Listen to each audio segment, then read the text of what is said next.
Donald Trump speaking out today on his efforts to subvert the results of the 2020 election, claiming the idea was all his.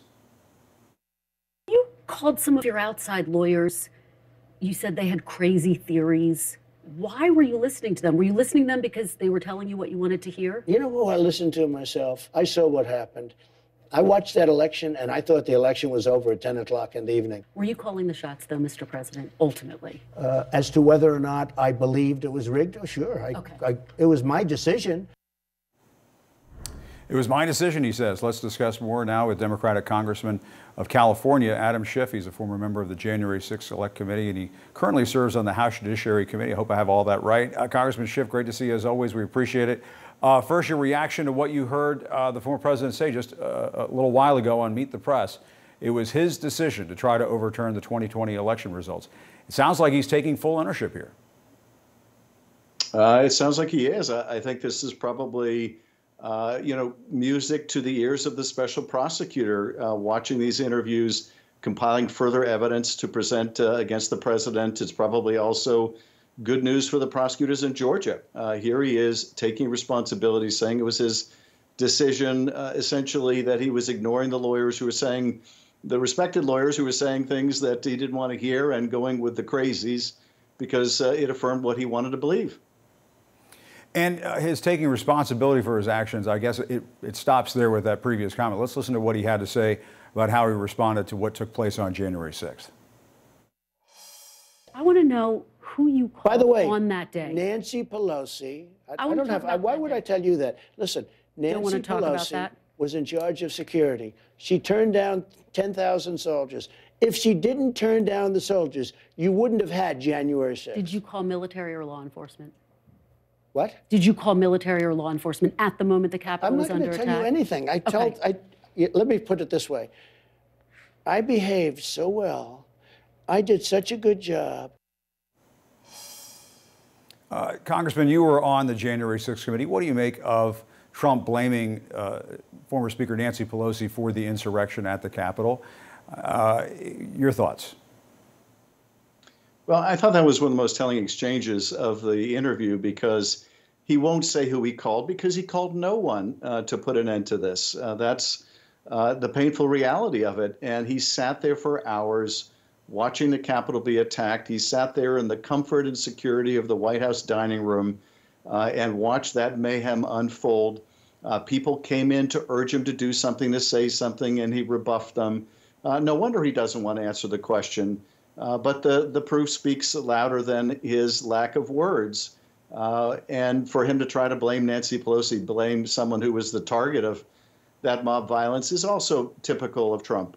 He does nothing but project onto others his own lack of action, lack of morality. But it doesn't fool anyone. And I think the dereliction of duty by Donald Trump during those hours is an indictment itself of the former president.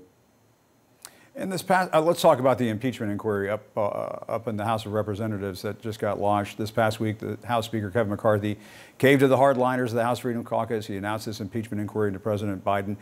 You served on Trump's first impeachment, if I have that right. What are House Democrats going to do to respond to that? And should Democrats be putting together a kind of war room to sort of respond tit for tat to allegations that may be coming out of this inquiry? Well, I'm sure that we will respond. At this point, there's very little to respond to because there's no evidence to respond to. This is an impeachment essentially to do with the budget shutdown. It is an evidence-free proceeding. Kevin McCarthy, in an effort to try to coax the more right-wing elements of his conference into not shutting down the government, basically said, I will give you impeachment. I will give you an impeachment investigation in the complete absence of evidence if that will placate you. But, it didn't placate them. It's never enough. He offered them a censure of me earlier. That wasn't enough. He's offering an impeachment of Joe Biden. That won't be enough. Basically, this is a conference that is completely out of control. We will, of course, respond to whatever they do, and to, in particular, the false claims made by the former president and others. But at this point, this is unprecedented to begin an inquiry in the total absence of evidence in the hope of something that might show up, but more than that, as a chip in a bargaining bargaining over the budget. That's completely unprecedented and completely unwarranted. Do you think the Speaker survives until the end of the year in his position? I think the one thing that Kevin McCarthy has going for him is they don't seem to have much of an alternative. The reason why McCarthy has had such difficulty is the Republicans know, just as the Democrats know, that Kevin McCarthy doesn't stand for anything. There's no conviction behind his actions. There's no strong ideological framework. There's no sense of purpose or mission. The only mission is for him to stay Speaker. And that's not much of a unifying theme for the Republicans. And so I'm not surprised he's having the difficulty. He is what has yet to emerge as an alternative, someone that both the more responsible, although they're few in number, Republicans and the crazies can agree upon as an alternative.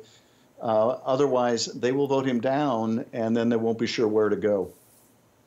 And this week we saw Hunter Biden become the first child of a sitting U.S. president to be indicted. He was charged with making false statements on a federal firearms form, lying to a federally licensed gun dealer, among other charges. Let me ask you your thoughts on this. And do you think that these charges harm the president's re-election chances to have this continue to hang out there as an issue? I don't think they harm his reelection, but I think that they take a personal toll. The president loves his son. The president realizes his son has had challenges. The president lost one of his other sons, and so it can't help but take a personal toll. But I think the president will be judged based on his record of extraordinary accomplishment. He's been one of the most successful presidents in terms of his domestic policy agenda since Franklin Roosevelt. And I think his ability to bring down inflation while not sending us into recession, his passage of the Inflation Reduction Act, the CHIPS and Science Act, the bipartisan infrastructure bill, and more, have done more to try to strengthen middle-class families and lift up working families than anyone since Roosevelt. I think that's what he'll be judged on. But I have to think personally, it's difficult, and I think he would acknowledge that. But I think Americans, yeah. Well, oh no, I was just going to, if you don't mind me asking, given what you're saying, why is it that all of these recent polls show he's basically in a dead heat with the former president, the guy he beat in 2020? The latest CBS poll out today shows 49% for President Biden, 50% for former President Donald Trump. How concerned are you at this point with these kinds of numbers? Should the White House and the president be more concerned? I think the president and the White House are going to need to be more vocal about what they've been able to achieve.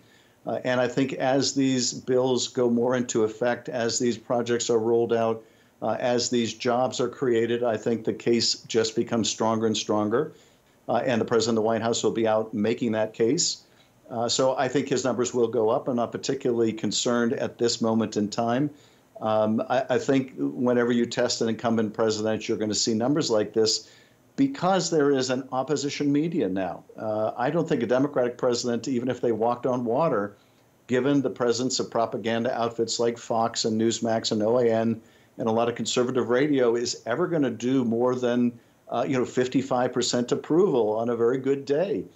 So I'm not surprised, but I feel very confident that when voters see his record, when they see the alternative, that he will be reelected. All right, Congressman Adam Schiff of California, thank you very much for your time. We appreciate it.